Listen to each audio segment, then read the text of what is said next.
hacemos la práctica en base a ciertos conceptos. Nosotros no enseñamos cualquier cosa, no es que vienen los chicos y vemos qué hacemos ese día. Si ese día hacemos aenón, o ese día hacemos básquet, o ese día hacemos la huerta, no. Ese día está programado, hay una actividad determinada. Nos vamos adaptando a lo que sucede, perfecto. Pero está planificada, hacemos la actividad y luego la evaluamos.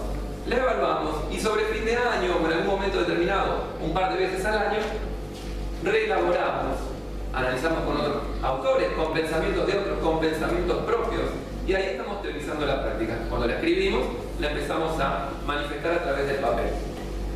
Eso nos sirve para que la próxima vez que haya una situación similar, no se repita el error y no pase como acá. Porque esta frase y la conocida frase que el hombre es el único animal que tropieza dos veces con la misma piedra, están muy relacionadas. Nosotros lo queremos evitar. Si no, no hay crecimiento, no hay desarrollo. Te chocas siempre con la misma pared, siempre con la misma pared. Y bueno, Einstein decía, no es inteligente pretender un cambio cuando siempre hago lo mismo, ¿no? Pretendo un resultado diferente, pero siempre estoy haciendo lo mismo. Bien. Seguimos. Decíamos que de todo se retira, ¿verdad? Y que a partir de esta reflexión profesional, lo que buscamos es la transformación de nuestras prácticas, la transformación de nuestra persona, de nuestro ser humano. ¿Sí? ¿Por qué trabajamos en el programa? Es la pregunta. ¿Por qué trabajamos en el programa? ¿Cuál es el fin? El fin que nosotros estemos acá hoy reunidos y el fin del programa. ¿Cuál es el fin? ¿Qué pretendemos con nuestras prácticas cotidianas con los chicos y las chicas? Enseñar y también reflexionar. Por ahí corregirnos lo más que estamos haciendo, ver o preguntarnos, ¿estamos yendo bien? Bien, y con los chicos, ¿qué pretendemos que las personas, los beneficiarios, generar ese cambio que estamos haciendo? generar un cambio, transformar? Nosotros, a partir de las prácticas, buscamos desequilibrar al otro en su comodidad para lograr un cambio, un crecimiento. Bien. Y Gandhi decía que uno debe convertirse en el cambio que desea ver en el mundo. O sea, para transformar a los demás, primero tenés que transformarte a vos mismo. Y tenés que hacerte eco de que esa incomodidad que es generada por el cambio debe hacerse parte de la naturaleza de uno mismo. ¿Verdad? Uno tiene que ser consciente que los cambios suceden, y que se tiene que ir acomodando, que tiene que ir previéndolos, que los tiene que ir propiciando, tiene que ir buscando que esos cambios sucedan, porque es algo natural para el crecimiento del ser humano. Saben que había muchas personas, a lo largo de la historia muchísimas personas que han buscado desarrollar las virtudes y que las virtudes se desarrollen en la sociedad, pero uno que es muy simpático leerlo, pero debe haber sido difícil convivir en esa época, es Diógenes de Sinope. Diógenes era un filósofo griego, ¿sí? Le decían Diógenes el perro o Diógenes el cínico, era muy punzante, decían que como que mordía con las palabras, por eso le decían Diógenes el cínico. De cinismo sale perro. De cinismo sale perro en el cerebro etimológico. Por eso, no sé si ustedes vieron alguna vez la tira del diario Diógenes y el Lillera. Diógenes es el perro, el Lillera es el otro. En realidad, Diógenes, el Diógenes de Atenas, era el mismo. Era como si fuese un Lillera, porque era una persona que vivía con muy poquito. Y era un Lillera que mordía, o sea, era así la cuestión. En la tira la dividen en dos. Pero, ¿qué pasa? Un día cuentan que Diógenes estaba en una plaza y estaba viendo cómo un chico comía, ¿no? Y estaba comiendo unas lentejas y se las levantaba con un pancito. Con el pan comía las lentejas. Terminó de comer y fue a la fuente y con las manos tomó agua. Entonces él dice, bueno, acabo de aprender algo muy grande. Este chico me acaba de enseñar que no necesito ni este plato ni esta vasija, que eran los únicos dos bienes materiales que tenía para comer. Y lo tiró, lo rompió. No necesitaba nada. Está bien, él estaba buscando la virtud del extremo, ¿verdad? Y después que hay materiales necesarios y otros que no. Pero él lo buscaba al extremo.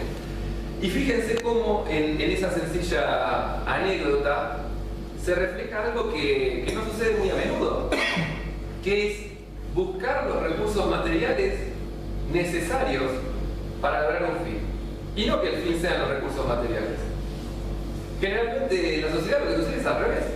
La gente se enamora de zapatillas, la gente se enamora de teléfonos, de computadoras, cuando son recursos materiales, ¿verdad?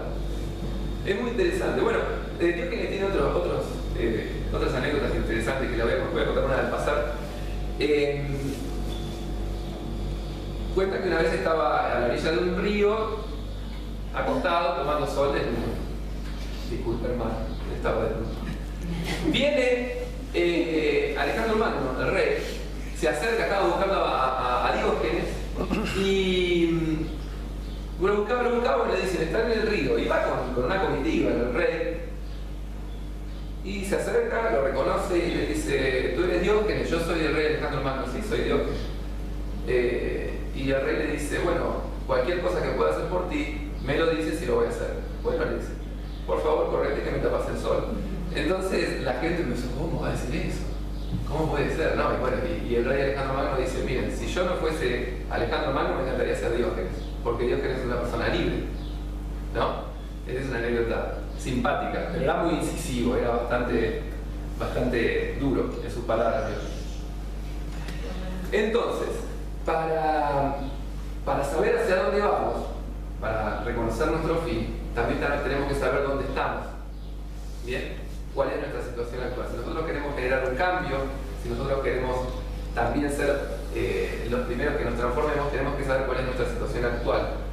También tenemos que saber, cuál es el escenario actual, ¿verdad? También tenemos que saber cuál es la construcción histórica que se vino haciendo hasta el momento. No puedo dejar de lado todo el proceso histórico y decir cambio, borrón y cuenta nueva, porque todo lo anterior existió y existe en la memoria de las personas. Y tener en cuenta, como decía Ortega Gasset, que yo soy yo, ¿sí? Y mis circunstancias. A mí me gusta este concepto porque Ortega Gasset le da una igualdad de importancia a las circunstancias, a todo lo que rodea la existencia del ser humano, ¿no? Soy un 50% yo y un 50% todas las circunstancias. Y la circunstancia no se refiere solamente a lo inmediato, por ejemplo, a las personas que estamos siendo acá alrededor, nuestras familias que están en casa, que existen, sino también a aquellos hechos históricos, aquellas personas que han hecho cosas que afectan en cualquier medida mi existencia. Por ejemplo, San Martín. San Martín hizo algo en el país que hace que nuestra existencia sea diferente si él no hubiese estado. ¿Tá? Y las expectativas a futuro también son parte de las circunstancias. Fíjense todo lo que rodea al ser. Todo eso genera que uno tome decisiones determinadas. ¿Sí? No las toma porque sí, y no es que no tiene que ver una cosa con la otra. Muchas tienen relación directa con la decisión que tomo y otras tienen relaciones indirectas. Pero la circunstancia tiene un poder tan grande como el mismo ser. Y vamos a ir volviendo al punto inicial, el cambio, ¿verdad?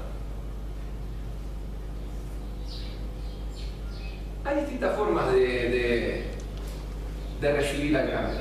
Uno la puede recibir sorpresivamente, puede prever que ese cambio va a suceder a partir del análisis de pequeños detalles, o bien lo puede propiciar, como decíamos al principio, que es lo más deseable, que nosotros podamos ser los generadores del cambio, ¿no? El cambio que queremos. Que un poco cada uno de los que ejerce de docencia, tanto en el trabajo social como en el trabajo educativo, va buscando que ese cambio se genere. Pero tenemos un video, un video que nos va a ayudar a comprender un poco más o a generar algunas preguntas con relación al cambio. Jorge, Sí. ¿no sientes calor quemado? Estoy hablando muy rápido para que esa es mi pregunta. No, no, yo miro que no